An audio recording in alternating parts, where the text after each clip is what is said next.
बिस्मिल्लाहिर्रहमानिर्रहीम। रियासत-उल-अवाम में सलमान हैदर कोई शक नहीं, अगले 24 घंटे आम हैं। एक तो वैसे भी रमज़ान के बाद हुकूमत मुखालिफ तहरीक के लिए ग्रैंड अपोजिशन अलायंस बन पाएगा या नहीं, ये एक बजाते खुद एक सवाल है। रमज़ान का पहला अशरा ख़त्म हुआ लेकिन अभी इसको जवाब नहीं मिला है। अपोजिशन लीडर उमर अयूब साहब ने आज भी कानून की हुक्मरानी के लिए तहरीक तेज़ करने का ऐलान तो किया, मगर हकीकत यह है कि गंडापुर साहब के मौलाना से मुतल्लिक़ सख्त बयानात और इस पर JUIF के रद्द-ए-अमल से ग्रैंड अपोजिशन अलायंस का गुमान के कटाई में है। आज सरबराह JUI मौलाना फजल रहमान साहब उम्रे की अदायगी के बाद वापस लौटे हैं और आज ही उनकी PTI के असद कैसर साहब से मुलाकात भी मतवक्की है, जिसमें यह कहा जा रहा है कि असद कैसर साहब इमरान खान साहब का खसूसी पैगाम मौलाना फजल रहमान साहब तक पहुँचाएंगे। क्या इमरान खान के इस पैगाम से JUIF के तहफ़्फ़ुज़ात दूर होंगे, ये ज़रूर देखना है, क्योंकि ये कहा जा रहा है कि अभी तक इमरान खान साहब की तरफ से जवाब नहीं आया। शायद ये पैगाम वो जवाब हो। उधर काबीना में तौसी करके बज़ाहिर तो शहबाज शरीफ साहब ने अपनी हुकूमत को मजबूत करने की कोशिश की है, मगर शायद हो थोड़ा उलट रहा है, क्योंकि ऐसी इतलात आ रही हैं कि वहाँ की काबीना में तौसी और वज़रा के कलमदानों के रद्द-बदल से हुकूमत में इख्तलाफात पैदा हो गए हैं।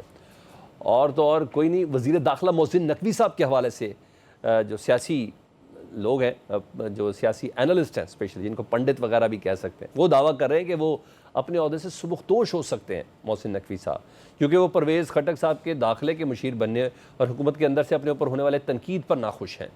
इसके अलावा KP में अली अमीन गंडापुर हुकूमत की कारकर्दगी पर अपनी जमात की तनकीद भी है, इस पर भी बात करें। इसके अलावा पार्लियामेंट का इजलास है, PTI ने सदर ज़रदारी की तकरीर में एहतजाज करने का प्लान बनाया हुआ है, लेकिन दावतनामे बहुत बड़े बड़े लोगों को भी है।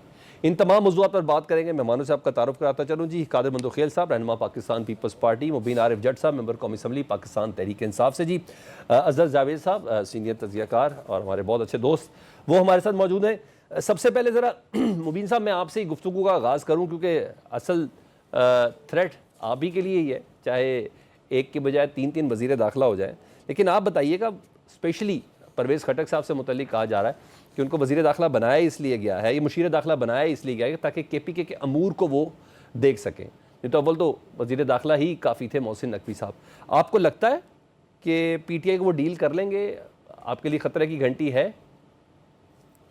अस्सलाम वालेकुम जी। सकीम जी, सबसे पहले तो आपकी मेहरबानी, आपने मुझे बुलाया जी। देखिए, हमारे लिए ख़तरे की घंटी वो एक वफाकी वज़ीर हों या 2 हों, एक ही महकमे के अंदर 3-4 भी लगा दें, तो हमारे लिए तो ख़तरे की घंटी कोई नहीं है। मे भी इनके आपस में जो है वो चल पाएँ या ना चल पाएँ, ये एक अलहदा जो है वो ये बहस है। तहरीक इंसाफ जो है वो सूबे के अंदर जो गवर्नमेंट है हमारी, 18वीं तरमीम के बाद जो है वो सूबे के पास जो है वो इख्तियारात बड़े वाज़े हैं आइन और कानून के अंदर, तो क्या क्या इंटरफेयर कर लेंगे। लेकिन इन्हें जो तवज्जो वफाक को देनी चाहिए, वो जो हमारे लॉ एंड ऑर्डर की सूरत हाल साउथ KP पे है, बॉर्डर पे है, उधर जो है ये कोई अपनी ध्यान करें। हमारे ऊपर इन्होंने क्या जो है वो तवज्जो मरकूज करके इन्होंने निकालना है। अच्छा ठीक है। अच्छा ये मुझे बताएं कि बाकी चीज़ें तो आप चले, आपको इसकी कोई फिक्र नहीं है, हम इसको भी मजीद इस बहस को खोलते हैं, लेकिन आप बताइएगा आपकी अपनी पार्टी के अंदर भी इख्तलाफात हैं, स्पेशली KP हुकूमत को तो खैर हम अभी डिस्कस करते हैं कि आज जिस तरीके से आवाज़ें बुलंद की गई हैं। फैसल चौधरी साहब को हटाया गया, क्यों उनको कानूनी टीम से हटाया गया? फवाद चौधरी के भाई होने की वजह से, या सिर्फ आप ये कह देंगे कि इमरान खान साहब ने कहा है? कुछ ना कुछ तो है ना, इमरान खान साहब और बुशरा बीबी खुश नहीं है बाहर बैठी की आदत से। देखिए, ये तो इमरान खान साहब जो है, उन्होंने अगर किसी को अपना वकील रखना है या किसी को अपने केस के अंदर अपना वकील नहीं रखना, ये तो उनका अपना फैसला है। वो कुछ समझा होगा उन्होंने, मे बी वो कोई फैसल चौधरी के लिए से नाखुश हों, या मे बी वो फैसल चौधरी को किसी दूसरे केस के अंदर वो अपॉइंट करना चाहते हों। ये इमरान खान जो है वो उसका अपना फैसला है ज़ाती। मुझे इस बारे में कोई इल्म नहीं है कि फैसल चौधरी को जो है उन्होंने क्यों हटाया। इस बात में इल्म है आपको कि इमरान खान साहब ने कहा अडियाला के बाहर एहतजाज करना है? इस बात यहाँ तक आप तक पहुंचा है इमरान खान साहब का पैगाम? जी, अभी तक जी मेरे तक ये वाला पैगाम नहीं पहुंचा, लेकिन कल हमारी पार्लिमानी पार्टी की मीटिंग है और आज हमारी पॉलिटिकल कमेटी की मीटिंग भी तकरीबन चल रही है, तो मे भी उसके बाद हमें कोई थोड़ा इतला आए कि इमरान खान साहब ने कहा है या नहीं कहा। अभी फिलहाल तक मेरे तक ये इतला नहीं है। आप तैयार हैं अडियाला के बाहर एहतजाजी कैंप लगाने के लिए? जी बिल्कुल, जो इमरान खान साहब का हुक्म होगा हम तो उसके लिए तैयार हैं। वो मैं अडियाला के बाहर जो है वो कैंप लगाने का हुक्म करें, हमें सड़कों पर निकलने का हुक्म करें, हमें लॉन्ग मार्च का हुक्म करें, हमें तहरीक चलाने का हुक्म करें, हम तो उनके हर हुक्म के जो है वो मुंतज़िर हैं और हम तो तैयार हैं जी। ठीक है, ठीक है। कादिर मंजूर खील साहब, आप ज़रा बताएं, आप हुकूमत के इत्तेहादी हैं, चलें कुछ इन्वर्टेड कॉमास में भी आ जाते हैं, मोहसिन नकवी साहब के भी आपकी पार्टी के बहुत ज़्यादा करीब हैं, ज़रा आप बताइएगा क्या वजह है? क्या शहबाज शरीफ साहब से उनकी बन नहीं पा रही? क्या वजारत दाखिला बहुत भारी पड़ गई है कि एक ही वजारत में 3-3 अफराद, वज़ीर मुमलिकत भी, मुशीर भी और वज़ीर भी, और इसमें आपको कोई इतला है कि वो इस्तीफ़ा देने का सोच रहे हैं स्पेशली? राना सराना साहब ने एक इंटरव्यू में बात की थी कि शुक्र है कि उन्हें भाई वो बादशाह है, कोई भी वो आप पर मुझे क्या एतराज़ हो सकता है। ठीक है। परवेज़ खट्टक साहब से मुझे लाख इख्तिलाफ, और लेकिन परवेज़ खट्टक की शमूलियत भी एक मैनी खेज़ का सूरत-ए-हाल है। लेकिन मैं ये कहूँगा कि जो भी सूरत-ए-हाल है, हमारी मुखालफत के बावजूद, हमारी नापसंदी के बावजूद, जो आप कहें, लेकिन वो एक अच्छा इंतखाब है खैबर पख्तूनख्वा के लिए, क्योंकि वो PTI के रग रग से वाकिफ़ है और वहाँ का वज़ीर आला रह चुका है, वज़ीर दिफ़ा रह चुका है। तो मेरे ख्याल में ये जो सोशल मीडिया के लोग, ये दूसरे तीसरे जिनको हैंडल करना, मेरे ख्याल में उसका ज़्यादा तजर्बा है।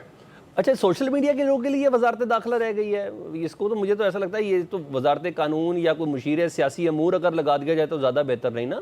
यहाँ तो 20-20 गनमैन मिलते हैं ना सर रेंजर्स के, एक वज़ीर को या मुशीर को या इन तमाम चीज़ों को।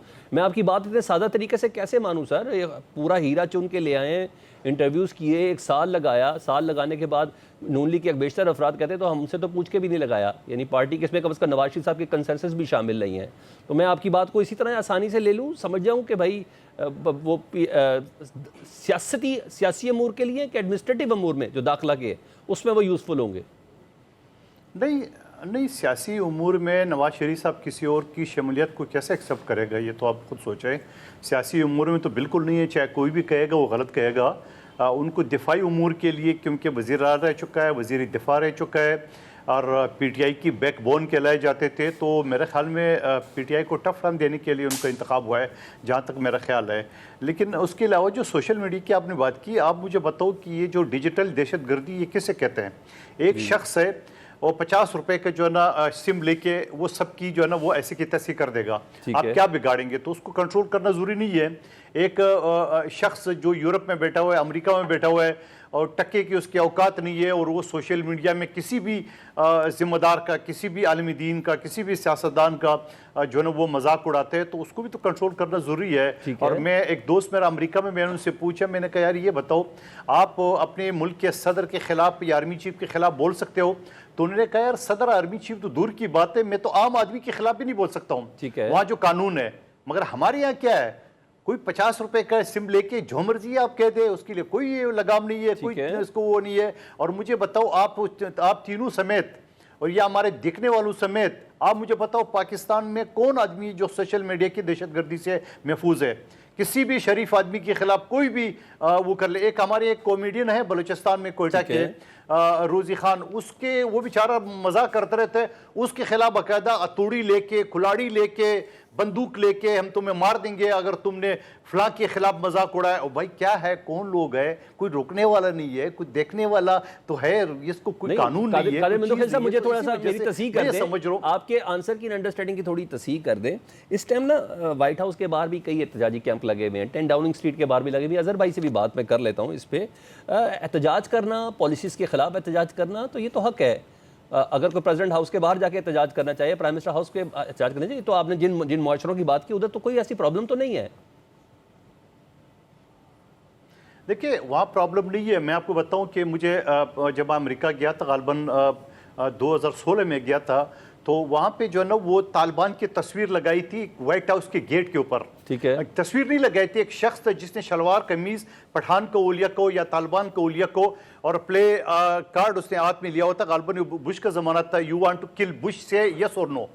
मैं बड़ा हैरान हो गया, मैंने कहा यार यहाँ तो ये तो ऐसी प्ले कार्ड, ऐसे शख्स तो पाकिस्तान में खड़ा नहीं हो सकता है व्हाइट हाउस के गेट पे, तो वहाँ तो ये आज़ादी है। लेकिन आप मुझे बताओ, क्या व्हाइट हाउस आने के लिए, व्हाइट हाउस जाने के लिए कोई लोग सरकारी मशीनरी के साथ, असले के साथ, बंदूकों के साथ रास्ते में फायर करते हुए खैबर पख्तूनख्वा से जो लोग रवाना हुए और इस्लामाबाद पे यलगार चढ़ाई करने के लिए, तो क्या इसकी इजाज़त दुनिया का कोई मुल्क दे सकता है? ठीक है। प्रामण एहतजाज है। आर्टिकल 15, 16, 17 बड़ा वाजिया है कि कोई ठीक है। भी पाकिस्तान में जलसे जुलूस और वो असम्बली जो है ना वो रख सकती ठीक है। है। तो आप मुझे बताओ, जो लोग असले के साथ फायरिंग करते हुए आए तो उसको कौन से कानून नहीं, को कादिर प्रोटेक्शन खान हासिल मंदोखिल है, साहब, ये तो बताएं आपने मुझे। इतनी बड़ी बात की ना, ये रियासती सच है और रियासती सच को मानना मेरे पे वाजिब नहीं है ना।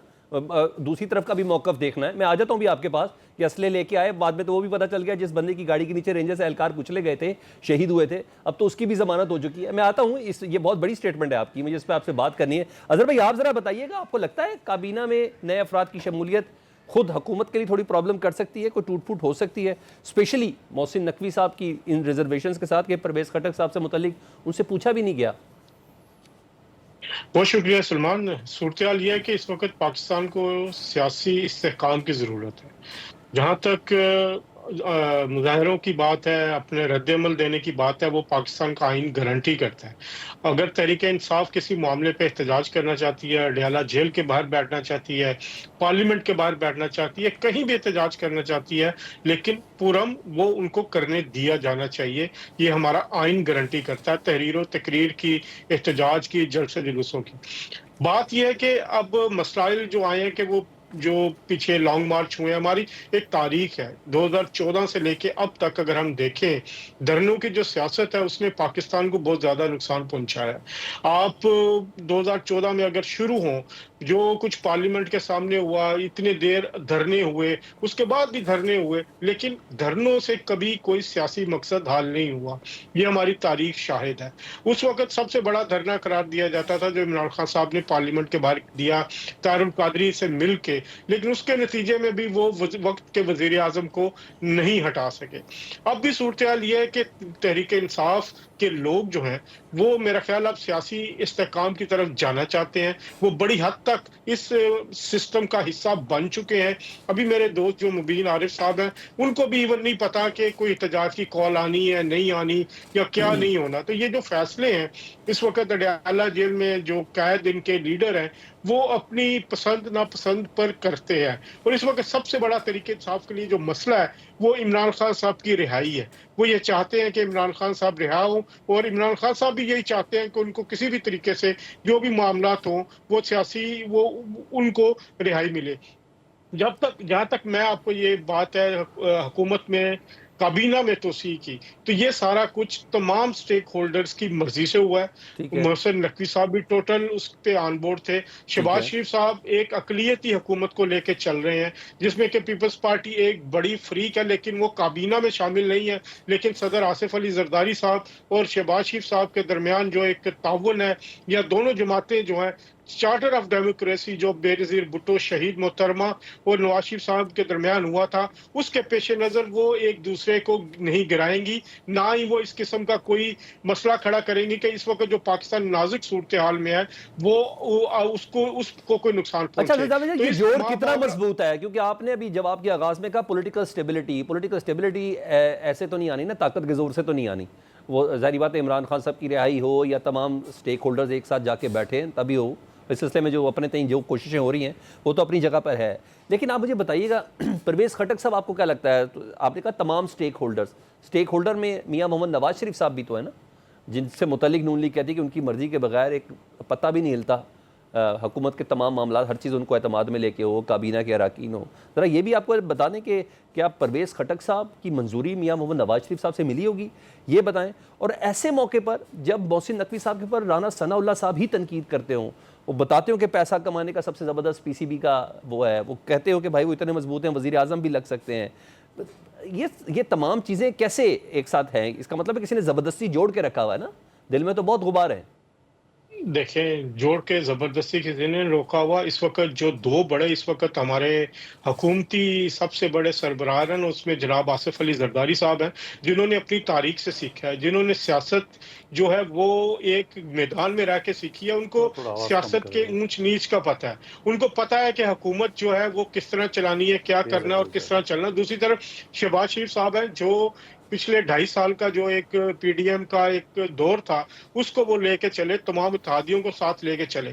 तो इस वक्त आसिफ अली जरदारी साहब हो या शहबाज शरीफ साहब हो, दोनों के दरमियान एक अच्छा वर्किंग रिलेशनशिप है। आसिफ अली जरदारी साहब जो लेगेसी लेके चल रहे हैं वो बहुत बड़ी लेगेसी है। वो मोहतरमा बेनज़ीर भुट्टो शहीद की लेगेसी है, ठीक और है। वो लेगेसी है कि जो चार्टर ऑफ डेमोक्रेसी को उन्होंने आगे लेके चलना है। ठीक है। जहां तक नवाज शरीफ साहब की बात है, नवाज शरीफ साहब मुकम्मल ऑन बोर्ड है। तलाल चौधरी साहब जो है वो नवाज शरीफ साहब की ही चॉइस है, नवाज शरीफ साहब के ही कहने पर उनको अमूर दाखिला में ठीक है। जो है वो मैं अपनी गुफ्तगू में शामिल कर लेता हूँ ना निसार अहमद चीबा साहब को नून लीग से। निसार साहब बहुत शुक्रिया आपके वक्त का।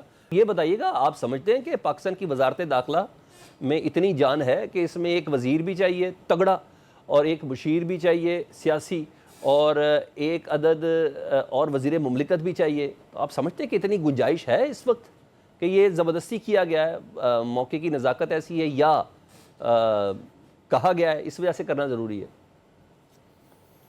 देखिए, गुजारिश ये है कि वजारत दाखिला हो या बाकी वजारतें हों या कोई भी मनसब हो, किसी इदारे का सरबराह हो, किसी वजारत का, किसी महकमे का, असल बात यह है कि जब तक right man for the right job के असूल पे अमल नहीं करेंगे सिस्टम बेहतर नहीं होगा। ठीक है। और ये देखें, बात यह है कि जो बात है जिसकी तरफ तवज्जो देनी चाहिए, और ये एक नेशनल इशू है, सबसे बड़ा इशू ये है कि सबको अपनी गलतियों का एतराफ़ करना चाहिए। माजी में सबसे गलतियां हुई हैं, सब इदारों से गलतियां हुई हैं, सियासतदानों से गलतियां हुई हैं, अदालतों से गलतियां हुई हैं, अस्करी क़यादत से गलतियां हुई हैं। सबको अपनी गलतियों का एतराफ़ करना चाहिए और वे फॉरवर्ड ये है, आगे बढ़ने का तरीका ये है कि तमाम इदारे, तमाम कुव्वतें अब वो किरदार अदा करें जिसका तयन आइन ने कर रखा है। ठीक है। और दूसरी जो बात है, देखें, आप ये ज़हन में रखें कि सियासी कुव्वतें, सियासी जमातें बदकिस्मती से माजी की गलतियों से नहीं सीखती। सबको ये जान लेना चाहिए कि जो इंतकामी सोच है उसका टारगेट कभी एक होता है, कभी दूसरा होता है। कभी जुल्फ़िकार अली भुट्टो उसका टारगेट बने, बेनज़ीर भुट्टो उसका टारगेट बनी, फिर मियां नवाज शरीफ और उनकी बेटी उसका टारगेट बनी, और अब इमरान खान उसी सोच का, इंतकामी सोच का टारगेट है। देखें, बात यह है कि जब तक ये मैच्योरिटी नहीं आती, पॉलिटिकल मैच्योरिटी, एक सियासी बलूगत नहीं आती, सारे लोग, सारी सियासी जमातें और सियासी क़यादत जो है अपने ज़ाती, अपने शख्सी, अपने सियासी मफादात से बालातर होकर मुल्क और कौम के मफाद में नहीं सोचते और नहीं फैसले करते, उस वक्त तक हमारे मुल्क में ना स्टेबिलिटी आएगी, ना सिस्टम बेहतर होगा। अच्छा निसार साहब, अभी आपने गुफ्तगू कहा कि right man for the right job, इस जुमले की डेफिनेटली बड़ा वजन है। इसको हम कहाँ तक एक्सपेंड कर सकते हैं? हम काबीना तक करें, इदारों के सरबराहान तक करें, इदारों में मौजूद लोगों तक करें, हम कहाँ तक करें? अगर काबीना तक रहें तो हमारे तो किसी भी काबीना के बंदे की एक्सपर्टी नहीं है। इवन हमारे वजीर खारजा की एक्सपर्टी फाइनेंस मिनिस्ट्री की है। हर इदारे का सरबराह, हर इदारे में यह है कि जब तक इस असूल पे अमल नहीं होता, हर महकमे में, हर वजारत में, हर शोबे में जब तक right man for the right job पे अमल नहीं होता, इस असूल पे अमल नहीं होता, सिस्टम बेहतर नहीं होगा जी। देखें, और ये अगर असूल, इस पे कार फरमा हो जाए पूरी कौम और तमाम जो लोग, जो फैसला साज हैं, वो इस पे अमल करें, तो सिस्टम बेहतर करने में कोई दिक्कत नहीं है जी, कोई टाइम नहीं लगेगा। एक बार मैंने नेशनल असेंबली में ये कहा था कि अगर 5 अफराद ये फैसला कर रहे हैं अपने मुल्क में क्राइम को ख़त्म करना है, लोगों को जान माल, इज्जत और आबरू का तहफ़्फ़ुज़ देना है, तो कोई मुश्किल नहीं है। सिर्फ ये है कि आप ये कि प्राइम मिनिस्टर और चारों चीफ मिनिस्टर मिल के फैसला करें और सारे के सारे आईजी जो है मेरिट पे लगाएं। आईजी क्या है? वो जो मेरिट क्या है? मेरिट ये है सीनियरिटी के अलावा कि जो एक दायरेदार आदमी हो, काबिल हो और दिलेर हो, ये है मेरिट। और इस मेरिट पे अगर सारे आईजी लग जाएं और उनको ये तंबी हो, उनको ये ताकीद हो, फैसला हो कि आरपी और डीपीओ भी इसी असूल पे लगेंगे, आप देखें ये है कि विद इन नो टाइम पूरे मुल्क में क्राइम रेट जो है वो बिल्कुल लोएस्ट लेवल पे आ जाएगा। हर लिहाज से असूल में से यही होना चाहिए, लेकिन इस पे अमल दरामद होना है ना सर, इसके लिए सबको बैठना होगा, तो तभी जाके होगा। एक छोटी सी ब्रेक के बाद दोबारा आते हैं जी, एक ब्रेक। वेलकम बैक जी। मुनीर आरिफ, मुझे सिर्फ ये बताएं कि आपको ऐसा लगता है कि मौलाना साहब अगर नहीं माने तो फिर भी आप लोग एक अच्छी पोजीशन पर होंगे अपोजिशन के इत्तेहाद के हवाले से, और स्पेशली वो जो ईद के बाद आप लोगों ने एहतजाज का जो सोचा हुआ है, या मौलाना साहब से बात कुछ बन जाएगी? देखिए, हमारी तो ख्वाहिश है कि मौलाना साहब से हम हर हद तक जाएं, उनसे जो है वो बातचीत करें और सारी अपोजिशन का मुश्तरका जो है ये जो हम अलायंस बनाने जा रहे हैं, इससे हम बनाने में कामयाब भी हों और इन सब को साथ लेके चले। देखें, हम ये जो सारे का सारा जो है वो अलायंस बना रहे हैं, इसका मकसद जो है वो पाकिस्तान के अंदर आइन और कानून की हुक्मरानी है। ये यहाँ पे बात हो रही थी ब्रेक पे जाने से पहले कि सारी सियासी जमातों को अपनी माजी की गलतियों से सीखना चाहिए। ये बड़ी अहम बात है, लेकिन इसके अंदर बड़ी सोचने समझने वाली बात है कि ये जो दो बड़ी सियासी जमातें पीटीआई के अलावा जो इस वक्त गवर्नमेंट कर रही हैं, इन दोनों सियासी जमातों ने पाकिस्तान के ऊपर 2, 3, 4 दफ़ा जो है वो हुक्मरानियाँ की हुई हैं। और अगर ये लोग भी जो है वो आज भी नहीं समझते तो आप यकीन करें इन्हें समझ आ भी मेरे ख्याल से नहीं सकती। अल्लाह ताला की ज़ात से दुआ तो ज़रूर की जा सकती है कि अल्लाह ताला की ज़ात सबको हदायत दे, लेकिन जिधर आइन बनाने वाले का पोता कहे कि हम ब्रूट मेजॉरिटी से भी इसके अंदर अमेंडमेंट कर लेंगे, तो आप फिर देखें ना किस तरह से आप जो है वो कुछ तवक्को कर सकते हैं। और वो जो अपने आप को बड़े सीजनड और सीनियर सियासतदान कहते हैं, वही इंतकामी कार्रवाइयाँ करें और फिर खुश हो के जो है उसका इदराक अच्छा, भी इनका करें। मानना ये है कि जब तक आप लोग नहीं आए थे ना सियासत में, सियासत बिल्कुल सही चल रही थी, पाकिस्तान पनप भी रहा था, तरक्की भी कर रहा था और एशियन टाइगर भी बन रहा था। तो बेसिकली ब्रूट मेजॉरिटी का लफ्ज़ ना आपके लिए है कि आप लोग बड़े ज़िद्दी हैं। खैर, मुझे एक तो इसको रिस्पॉन्ड कर दें, और आप जो कह रहे हैं कि आपकी ख्वाहिश है कि मौलाना फजल रहमान आपके साथ हों, अगर आपकी ख्वाहिश है तो फिर अली अमीन गंडापुर साहब के मुंह पर जिप क्यों नहीं लगाते आप लोग? देखें, अली अमीन गंडापुर जो है वो उनका पता नहीं मुझे क्या मामला है, लेकिन इमरान खान का फैसला जो है वो हतमी, और इमरान खान साहब जो हैं उन्होंने ये जो है ये दिया हुआ है असद कैसर साहब को। वो असद कैसर साहब उनसे बात भी कर रहे हैं, और अगर कोई इस तरह की बात हुई या कोई चीज़ इस तरह की हुई कि वो हमारे जो कोलिशन के अंदर लोग होंगे इस अलायंस के अंदर, तो बिल्कुल इमरान खान साहब अपने पार्टी जो हैं लीडर्स, उन्हें भी जारी सी बात है कहेंगे कि आप अपनी जो है वो तनकीद जो है वो अगर किसी पे रोका हुआ है इमरान खान साहब ने, बाकायदा मना किया हुआ है कि मौलाना फजल रहमान साहब से मुतल्लिक आपने कोई स्टेटमेंट नहीं देनी है। उसके बावजूद आप लोग फिर ये कर रहे हैं, और डेफिनेटली, और जेयूआई की तरफ से कोई सख्त बयान नहीं आता। आप लोग करते लेकिन नहीं होना रिस्पॉन्ड में चाहिए। जवाब देते। अगर नहीं होना चाहिए, अगर इमरान खान साहब ने रोका हुआ है तो बिल्कुल नहीं होना चाहिए। और दूसरा, एक भाई ने पहले बात की ब्रेक पे जाने से पहले कि हमें पता नहीं है कि एहतजाज कब होना है, सारे फैसले इमरान खान साहब जो है उन्हीं के ऊपर है। लेकिन इमरान खान साहब का जो अभी जो पार्टी का और इमरान खान साहब का अभी जो फैसला है वो फिलहाल ये है कि हम अपनी ये जो कोलिशन है, ये जो हमने ग्रैंड ऑपोजिशन का जो अलायंस बनाना है, इसे हम बनाने में कामयाब हो जाएं, और इंशाल्लाह ये फिर सारे के सारे फैसले कोई एक फर्दे वाहिद या कोई एक जमात नहीं करेगी। जो जितनी भी ऑपोजिशन की जमातें इसके अंदर शामिल होंगी, उन सब की मुश्तरका राय कायम होगी, तो उसके बाद कोई फैसला जो है उसका तयन हो सकेगा कि एहतजाज किस तर्ज का होगा, किस शहर में होगा, किस जगह पे होगा, कैसे होगा। तो वो सारे उम्मीद है इंशाल्लाह ताला झलक तो कल के ज्वाइंट सेशन पे भी आ जाएगी। आज जो मुलाकात से मुतल्लिक कहा जा रहा है कि असद कैसर साहब की है, हम वो भी जान लेते हैं। कादिर मंदोखिल साहब से पूछता हूँ, कादिर मंदोखिल साहब, आपको लगता है जेयूआई और पीटीआई का कोई, काफ़ी मुश्किल है समझने में, लेकिन कह देता हूँ, कोई सियासी निकाह होने का इम्कान है, आप समझते हैं? नहीं, मेरे ख्याल में तलाक है, ये तो इनके बीच में पहले हो चुका है। जो पहले गाली गलोच करते थे मौलाना साहब के बारे में, और फिर मौलाना साहब के पास गए, और 24वीं तरमीम में मौलाना साहब ने बड़े खूबसूरत अंदाज में पूरे पाकिस्तान के सियासी पार्टियों को ऑन बोर्ड लेके और एक शक्ल दे दी है जो पीटीआई को भी कबूल थी। ख़ुद रऊफ़ हसन साहब और गौर खान साहब कह चुके हैं कि ये मसौदा ही हमारा है। लेकिन उसके बाद जैसे उनको मौका मिल गया पीटीआई की हुकूमत से मुज़ाकरात करने के लिए, तो मौलाना साहब को एक तरफ छोड़ दिया। फिर उसके बाद चीफ जस्टिस से मुलाकात के लिए जब पीटीआई की वफ्द किया, तब भी मौलाना साहब के किसी फ़र्द को साथ नहीं ले गया। तो मैं ये समझ रहा हूँ कि पीटीआई ने मौलाना साहब को भी धोखा दिए, महमूद खान चकज़ई साहब को भी धोखा दिए, एहतियात का सरबराह बना के, और इससे पहले जो मजाक उड़ाते थे वो एक अलग चैप्टर है। और उसके बाद उसको जब उन्होंने कहा कि मैं सियासी आदमी हूँ, मैं पीपल्स पार्टी और नून लीग से बात करूँगा, तो उस बेचारे को खुदे लाइन कर दिए। उसके बाद आपको याद हो 11 अक्टूबर को मंजूर पश्तीन के साथ उन्होंने पख्तून जरगा में बाकायदा तहरीरी मुआहदा किया है कि 2 महीने के अंदर खैबर पख्तूनख्वा असम्बली में हम पख्तूनों के तहफ़्फ़ुज़ के लिए बाकायदा कानून साजी करेंगे। आज आपको 4-4.5 महीने हो गए।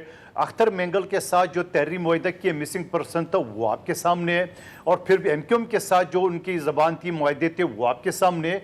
तो मैं ये समझ रहा हूँ कि इनकी जो अलायंस है वो तो दूर की बात है, इनकी अपनी पार्टी के अंदर अलायंस नहीं है, कई ग्रुप है। और फिर गंडापुर साहब किसका आदमी है, ये तो आम लोग कहते हैं। मैं ये कहूँगा गंडापुर साहब वो जो मौलाना साहब के साथ बार बार पीटीआई कोशिश करे उसके साथ एहतियात में गुफ्तगू करने के, लेकिन वो जिनका आदमी है वो उनको बोल रहे हैं मौलाना साहब अच्छा, के एक खिलाफ साहब बयान और दो भी है ताकि ना, ये एक एहतियात ना हो वकील सके। साहब, एक साहब और भी है जो एलानिया बताते हैं वो किसके आदमी है। उन्होंने, एक तो आप अपनी सियासी गुफ्तगू कर रहे हैं, समझ में आती है, नून लीग पीटीआई अपनी कर रही है, वो तो आप लोगों को समझते ही कुछ और है। इस्टेब्लिशमेंट भी एक ख़ास सोच रखती है सियासतदानों से मुतल्लिक, कम से कम फैसल वाडा साहब कहते हैं। ज़रा सुनाएं जी, फैसल वाडा साहब ने क्या कहा है। जी सर, डन एंड डस्टेड हो चुकी है पीटीआई, पीपल्स पार्टी, नून लीग, अगले 50 साल की प्लानिंग भी फौज करेगी। ना, इस सोच का क्या करना है? सलमान भाई बात ये करता है, पीपल्स पार्टी का नाम नहीं लिया है, पर दोबारा सुन ले। अच्छा ठीक है, ओके। में कान में जो लगे हुए ना, सही आपको आवाज नहीं आई, वो पीपल्स पार्टी का नाम नहीं लिया उन्हें। और मैं समझ रहा हूँ अच्छा, पीपल्स पार्टी के साथ उनके अच्छे ताल्लुकात है, और पीपल्स पार्टी ने उनको 4 वोट दिए सेनेटर बनाने में, बाकी वोट तो एमक्यूएम कहते हैं, तो पीपल्स पार्टी का नाम नहीं लिया। दूसरी बात ये कि चले, आज आपने ओन तो कर लिया कि वो आपके सेनेटर है कादिर मंदोखेल साहब। आज आप शुक्र अल्हम्दुलिल्लाह, आज पाकिस्तान की स्क्रीन पर आपने मान लिया कि फैसल वाडा साहब आपके सेनेटर हैं पीपल्स पार्टी के। दोबारा सुन ले, मेरे ख्याल में आजकल आपके कान जो है ना वो सही नहीं सुनाई देता है। मैंने ये नहीं कहा कि वो हमारे आदमी है, मैंने कहा 4 वोट हमने भी दिया है। देखिए दोबारा सुन ले, आपको शायद पुरानी क्यों देते हैं आप 4 वोट, क्यों देते हैं आप किसी को भी असम्बली से? सुन ले मेरी जान, पूरा सुन ले जुमला। जी भाई, जी भाई। फैसल वाडा साहब को मैंने कौमी असम्बली के सीट से उसको हटा दिया है, उसको सेनेट से बाहर निकाल दिए, उसको तहयात नाइल कर दिए। हमारे पास 6 वोट थे जो फालतू थे, 6 वोट में हम सेनेटर नहीं बना सकते थे। 17 वोट एमक्यूएम ने दिए, 6 में से 4 जो हमारे बेकार के वोट थे वो हमने उसको दिए। अब आप कहे कि हमारे अच्छा, नहीं है, हमारे साथ मोहब्बत जरूर है उनकी, हमारे खिलाफ कभी नहीं बोला है, मतलब पहले बोलता था बाद में नहीं बोला है, लेकिन मैं कहूंगा कि वो हमारा सेनेटर नहीं है और वो आजाद सेनेटर है। और अगर तायद कुंदा एमक्यूएम का है, तजवीज़ कुंदा से एमक्यूएम का है, 17 वोट एमक्यूएम ने दिए, यानी हमारे 4 वोट मैं जितनी उर्दू समझता हूं ना, पीपल्स पार्टी के मोहसिन नकवी साहब जो है ना उसको 100% वोट दिए, समझ गया नून ने। सर, मैं समझ गया। आप कहते कि नून मैं कादिर खान साहब, मैं आपकी बात तस्लीम कर गया। मैं सलीस उर्दू में बोलूं ना तो पीपल्स पार्टी के वो उस जिसमें जान नहीं है उसका नाम है फैसल वाडा, शायद मैं ये कह सकता हूं। उन वोटों से बनने वाला जो सेनेटर है उसका नाम है फैसल वाडा। ओके अजहर भाई, आप जरा रिस्पॉन्ड करेंगे थोड़ा सा, मैं ये बातें आप किस हद तक बाय कर पा रहे हैं, और क्या हुकूमत ये अलायंस को बनने में कोई अपना किरदार अदा करेगी, या आपको ये अलायंस बनता हुआ नजर आ रहा है मौलाना फजलुर रहमान के साथ, स्पेशली पाकिस्तान तहरीक साहब और ये मेंगल साहब और ये अचकजई साहब और स्पेशली दीगर तमाम शाहिद खाकान अब्बासी वगैरह के साथ? देखिए जी, सबसे बड़ी बात है कि जो मौलाना फजलुर रहमान है वो एक बड़े ज़ीरक सियासतदान है। उनकी एक तारीख है, वो बड़े समझ से फैसला करते हैं, फरासत के साथ फैसला करते हैं, और उनके जो ताल्लुकात सदर ममलिकत आसिफ अली जरदारी साहब से हैं, जो उनकी एक अच्छी अंडरस्टैंडिंग या अच्छे ताल्लुकात मियाँ नवाज शरीफ साहब से हैं, और वो इस सारी सियासत को भी वो समझते हैं। वो ये इस वक्त देख रहे हैं कि जो सियासत है वो इस्तेहकाम की तरफ जा रही है। जो हुकूमत है वो इस वक्त जो मामलात हैं, वो जो मेन 2 लोग हैं इस जो हुकूमत के 2 सुतून हैं, जो पीपल्स पार्टी और मुस्लिम लीग नून है, वो आपस में इस हद तक जो आप अंडरस्टैंडिंग है उनकी कि वो पाकिस्तान को इस्तेहकाम की तरफ ले जाने के लिए किसी किस्म की कोई नेगेटिविटी करने के लिए तैयार नहीं है। और दूसरी सबसे बड़ी बात जो मौलाना फजल रहमान के लिए है वो जनाब इमरान खान साहब के फैसले हैं। इमरान खान साहब ने जितने भी सियासी फैसले किए हैं पिछले चंद सालों में, उनका बैकफॉल आया है। चाहे वो असम्बलियों से इस्तीफे देने की बात हो, पंजाब असम्बली तोड़ने की बात हो, लॉन्ग मार्च की बात हो, सारी चीज़ों की बात हो, तो इसमें सारे मामले में उनकी जो एक शख्सियत जो मौलाना फजल रहमान उसको ज़्यादा बेहतर तरीके से समझते हैं। अब मसला यह है कि इमरान खान साहब जेल में है, पार्टी जो है बाहर कई हिस्सों में बंट चुकी है, जो रहनुमा मिलता है अपना मौका बताता है, वो उसके मुताबिक फैसला लेके या अपनी बात लेके बाहर आ जाता है। तो इस सारे मामले में इमरान खान साहब जो हैं वो उन पे अब कोई एतबार करने के लिए तैयार नहीं है सियासी क़यादत में से। तो इस मामले में अगर सपोज बन भी जाता है इत्तेहाद तो अच्छी बात है, खुशआइंद बात है। पाकिस्तान में जमहूरियत है, ये इस बात का एक अमर है कि तमाम जमातों को अपनी मर्जी है कि वो अपनी मर्जी के मुताबिक इत्तेहाद बनाते। तो उससे आगे क्या होगा? क्या फिर लॉन्ग मार्च की कॉल दी जाएगी? क्या फिर आगे जो पेशावर से एक जो जलसा लेके या जुलूस लेके वफाक पे हमलावर हुआ जाएगा? तो मेरा ख्याल है इस वक्त जो परफॉर्म कर रही है फेडरल गवर्नमेंट, जो मुआशी इशारी है वो बेहतर हो रही है। इसी तरह पंजाब में मरियम नवाज परफॉर्म कर रही है। सिंध में देखें तो मुराद अली शाह साहब एक अच्छे वजीर आला है, वो एक जो सिंध को अच्छे तरीके से लेके चल रहे हैं। कराची में मुर्तजा वहाब साहब एक डायनेमिक नौजवान की आदत है, वो उस जो कराची है उसके मामला को बेहतर तरीके से लेके चल रहे हैं। तो हमें इस वक्त फिर मैं कहूंगा कि स्टेबिलिटी की जरूरत है।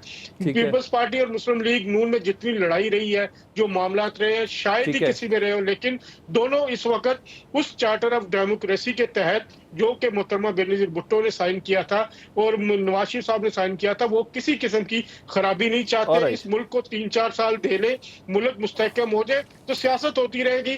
पीपल्स पार्टी और मुस्लिम लीग नून में भी झगड़े होंगे, सारी कुछ चीजें होंगी, क्योंकि इनकी सियासत मुख्तलिफ है। इन्होंने अपने सियासी अहदाफ हासिल करने के लिए ये एक दूसरे के खिलाफ भी जा सकते हैं, लेकिन रियासत को इस वक्त आपको अवलियत देनी होगी। और इमरान खान साहब को भी समझना होगा कि 9 मई के वाकयात हो या 26 नवंबर के वाकयात, वो पाकिस्तान की सियासत में उसका कोई फायदा नहीं, धरनों की सियासत का कोई फायदा नहीं, एहतजाज की सियासत का कोई फायदा नहीं। समझ गए वो, तभी तो पॉलिटिकल टेबल के ऊपर आए थे ना। अब किसी को समझना बात है। एक छोटी सी ब्रेक के बाद दोबारा आते हैं जी। Welcome back. अच्छा मुबीन साहब, तहरीक इंसाफ के जो रहनुमा बाहर है ना, उनको कहीं ना कहीं कारकुनान को उन्होंने एक उम्मीद दिलाई थी, और स्पेशली जो बाहर के ममालिक के अंदर मौजूद हैं, चाहे अमेरिका में हैं चाहे यूरोप के अंदर है, कभी ट्रंप साहब आएंगे तो वो खान साहब को रिहा कराने में शायद कोई किरदार अदा करें। जैसा तासुर जैसे साड़ी गल हो गई है वाला तासुर था, मगर सर यहाँ मामला तो बिल्कुल खामोशी का है, बल्कि वो हुकूमत का शुक्रिया अदा कर रहे हैं। तो इस पर क्या कहेंगे आप? देखिए ना, हमें पहले दिन भी कभी ट्रंप के ऊपर कोई तवक्को थी, अगर कुछ लोगों को थी तो उनकी कोई ज़ाती जो है वो कोई हो सकती है ख्वाहिश। हमें जो है वो जमात को कोई तवक्को नहीं थी ट्रंप से, ना ही हमें बाहर वाली किसी जो है वो हुकूमत से आज भी कोई तवक्को है। हमें तवक्को है तो पाकिस्तान के इस निज़ाम से तवक्को है तो अदलिया से तवक्को है तो अवाम से तवक्को है। और इंशाअल्लाह ताला ये जो हमारा इंशाल्लाह अपोजिशन का अलायंस बनेगा, हम तहरीक जो है भरपूर अंदाज में आइन और कानून के अंदर रहते हुए अल्लाह के फजल से पाकिस्तान के अंदर आइन और कानून की हुक्मरानी से इमरान खान बाहर आएगा इंशाअल्लाह ताला। कोई भी ऐसा हमारा मकसद नहीं है कि हम किसी के तरले जो है वो करके उसे इसमें बैकडोर राब्ते को भी शामिल कर दूं? इसमें हाँ जी, इसमें बैकडोर राब्ते को भी शामिल कर दूं मुबीन? बैकडोर राब्ता अगर चल भी रहा होगा तो मुझे कोई इसका आइडिया नहीं है, मेरा नहीं ख्याल कि कोई चल भी रहा है, तो मेरे नॉलेज में नहीं है। ओके कादिर भाई, जरा आप मुझे बता दें, आप हमारे प्रोग्राम में भी और कई और प्रोग्राम में भी कह चुके हैं कि नून लीग हमारे तहफ़्फ़ुज़ात को ना हल्का ना ले, हम बहुत सीरियस हैं, हम अलहदगी की तरफ भी जा सकते हैं। ये सारी बातें आपने मुझे की भी हैं, लेकिन हमें जब हकीकत देखते हो तो ऐसा लग रहा है ये सब कुछ ऊपर ऊपर से ही आप कर रहे हैं, और अंदर से सारी चीज़ें बड़ी ज़बरदस्त तरीके से जुड़ी हुई हैं। चाहे मुझे पानी की तकसीम वाला मामला भी तक पार्लियामेंट में उठता हुआ नज़र नहीं आया, स्टेटमेंट्स तो आप लोग दे रहे हैं, क्या चल रहा है थोड़ा बता ही दें आप। देखिए, पार्लियामेंट के हमारी जो कौमी असम्बली के मेम्बरान ने, मैंने तकरीबन कई से पूछा, सब ने इस मसले को उठाया है। नून लीग अपना प्ली ले रहे हैं कि हम पंजाब के हिस्से में से पानी दे रहे हैं। जब भाई ऊपर से पानी कम आ रहा है तो पंजाब का हिस्सा कहाँ से? दूसरी बात यह कि पूरा सिंध सरापा एहतजाज है। ये नामुमकिनात में शामिल है कि पीपल्स पार्टी 6 नहरों को कबूल करेगी। इस वजह से जो लोग रेगिस्तान को सरसब्ज़ पाकिस्तान बनाना चाहते हैं, वो सरसब्ज़ सिंध पाकिस्तान को जो ना रेगिस्तान बनाना चाहते हैं, ये पॉलिसी कभी भी पीपल्स पार्टी साथ नहीं देंगी। बाकी जो हमारे तावज़ात है, चाहे वो सी अथॉरिटी हो या कराची में पानी का मसला हो या पंजाब की सतह पे हो, तो ये मसले फिर भी दरगुजर किए जा सकते हैं, मगर ये नहरों वाला मामला किसी सूरत में पीपल्स पार्टी कबूल नहीं करेंगे। और मुझे नहीं याद पड़ रहे कि ये तहरीक PTI की शुरू होते होते कहीं पीपल्स पार्टी कंधा उठा ले तो इनको ये तहरीक शुरू करने की जरूरत भी नहीं पड़ेगी। और वैसे ये तहरीक चलाने वाले चेहरे भी नहीं है, ये रमज़ान महीने टाइम पास कर रहे हैं, ये 20 रोजे रह गए। चला तो इसी आप तरह भी नहीं पास रहे ना करते सर, रहेंगे। इसके चला तो बाद आप ना भी इनका नहीं रहे इत्तेहाद सर, आप बनेगा, ये ना भी नहीं कुछ बता रहे ये बनेगा। नहर चलाने का किसका मशवरा है, आप तो ये भी नहीं बता रहे सर, आप तो कुछ भी नहीं कर रहे। आप कह रहे असम्बली के इजलास में मैंने पूछा तो है, मैंने तो आज तक कोई तकरीर नहीं सुनी, मैं तो सारा दिन PTV लगा के बैठा होता हूँ असम्बली के इजलास पे। नहीं, मैं आपको दिखा देता हूँ, आप असम्बली की जो ना वहाँ से ले ले कॉपी। हमारे बहुत सारे रहनुमाओं ने इस बात को असम्बली के फ्लोर पे उठाया। मैं आपको शाहिदा रहमानी, डॉक्टर शाहिदा रहमानी से मेरी बात हुई है और लोगों से बात हुई, उन्होंने काम नहीं उठाया मामले असम्बली पे। आप रिकॉर्ड उठा के देख लें। अच्छा, जब बिलावल और साहब आप बोलेंगे, देख लें, मुझे ऐसा लगता है कि बिलावल साहब बोले तो मजा आएगा। ने बात की है, शशि पलेजो साहबा ने बात की है, मैं कर रहा हूँ हर चैनल पे, तो हम तो सब कर रहे हैं, तो उसको क्या कहते हैं? इसको एहतजाज नहीं कहते हैं। ओके, मैं बिलावल साहब की भी तकरीर का इंतजार करूंगा। अजहर जावेद भाई, आप जरा बताइएगा सिचुएशन में पीपल्स पार्टी और ये वो एक फितरी एक जिसे कहते हैं इल्हाक है, या ये जो कहा जा रहा है, जिससे मैं कादिर भाई की बात को बहुत सीरियस लेता हूँ कि ये हमारी बात को सीरियसली ले रहे, आपको लगता है कुछ और ऑप्शंस भी देखी जा सकती है? देखिए जी, एक पीपल्स पार्टी इंडिपेंडेंट सियासी जमात है जिसकी एक तारीख है। वो इस वक्त सियासी समझौते के तहत मुस्लिम लीग नून के साथ हुकूमत में बैठी हुई है, उनको सपोर्ट कर रही है। पीपल्स पार्टी ने करना वो है जो उसके वोटर का तकाजा है, जो उसके वोटर्स को जो वो मुतमईन करे, जो अपने हक के लिए उन्होंने लड़ना है। इसके लिए उनकी लड़ाई बिल्कुल जायज़ है। जो उनके हकूक है, चाहे वो नहरों के मामले पे हो या दूसरे मामले पे हो, पंजाब में हिस्सा शराकत इक़्तिदार है, तो ये उनकी एक लड़ाई ऐसी है जो वो सिस्टम के अंदर रह कर लड़ रहे हैं। चाहे वो बिलावल भुट्टो साहब हैं, उन्हें वो अपने अपने जो कंसर्न है उनके बारे में बताते रहते हैं, आसिफ अली जरदारी साहब भी उस पर बात करते रहते हैं। तो मेरा ख्याल है ये एक सियासी हुस्न है कि जो दो जमातें जो बिल्कुल अपोजिट एक रुख रखती हैं, लेकिन वो आपस में बैठ के सिर्फ पाकिस्तान के लिए, पाकिस्तान को इस्तेहकाम देने के लिए। Thank you. एक ये सियासी समझौता है, समझौता में कुछ लफ्ज़ ज़बरदस्ती का अंसर ज़रूर शामिल है, नहीं तो अदरवाइज़ मुआहदा ही काफ़ी रहता। लेकिन बहरहाल देखते हैं, ये स्पेशली ये नहर वाला मामला ये बहुत ही ज़्यादा, और इस पर बिलावल साहब असम्बली के फ्लोर पर क्या स्टांस लेते हैं वही सबके सामने कबूल होगा। लेकिन बहरहाल फिर मैंने बताया कि अगले 24 घंटे नहायत अहम है, पार्लियामेंट का जॉइंट सेशन है, सदर आसिफ अली जरदारी साहब सालाना खिताब करेंगे और दावतनामे सबको तकसीम हो चुके हैं। लेट्स सी, देखते हैं कि अपोजिशन इत्तेहाद क्या करता है। फीडबैक से मुतालिक ज़रूर आगे कीजिएगा। इजाज़त दीजिए, अल्लाह हाफ़िज़।